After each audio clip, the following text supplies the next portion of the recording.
वैभवी को खुद पर बड़ा गुमान होता जब उसके बच्चे उसे सुपर मॉम कहकर पुकारते। ये शब्द कानों में पड़ते ही वो स्वयं को सच में सुपर पावरफुल दिखाने में जुट जाती और परिणाम स्वरूप खुद को ज़रूरत से ज़्यादा थका लेती। इतना ही नहीं, उसके इसी रवैये के चलते उसके बच्चे आलसी और उस पर पूरी तरह से निर्भर होते जा रहे थे।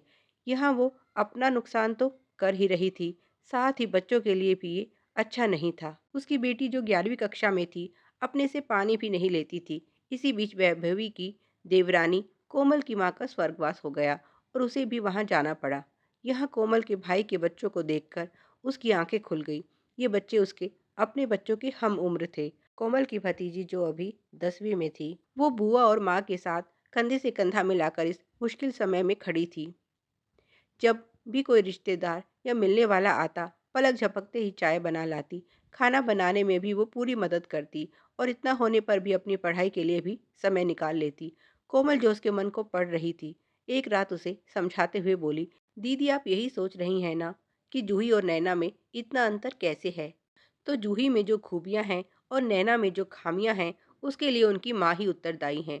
आपने बेटी को आलसी तो बनाया ही, साथ ही उसके व्यक्तित्व को भी खिलने से रोक दिया। जूही को भाभी कम नहीं चाहती। हर माँ की तरह वो भी अपनी बेटी को सभी खुशियाँ देना चाहती हैं, पर इसके लिए सिर्फ चाहत नहीं, प्रयास भी करने ज़रूरी हैं। इसके लिए उन्होंने बेटी को स्वावलंबी बनाया। आज अगर भाभी घर पर ना भी हो तो घर घर ही लगता है। जबकि आपके यहाँ आने से पीछे आपके घर की क्या दुर्दशा हो रही है, ये आप भी जानती हैं। ये बातें देखने में जितनी छोटी हैं, उतनी ही जीवन में उपयोगी हैं।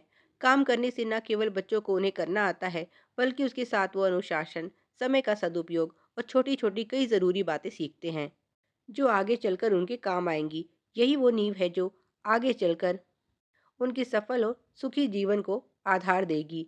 इसीलिए नैना और विराट को अपने हिस्से के जीवन के सबक और परिश्रम को करने के लिए प्रोत्साहित कीजिए, वरना तो ये फूल कभी खिल ही नहीं पाएंगे। और याद रखिए, आप हर समय हर परिस्थिति में उनके साथ नहीं हो सकती। इसीलिए उन्हें अपने हिस्से का होमवर्क करने दीजिए, क्योंकि ये जीवन में उनकी सफलता के लिए ज़रूरी है। वैभवी जब घर लौटी तो सारा घर अस्त व्यस्त था, पर इस बार सुपर मॉम ना बनते हुए उसने समझदार माँ की तरह सब कुछ अकेले करने की जगह बच्चों को भी साथ काम में लगाया।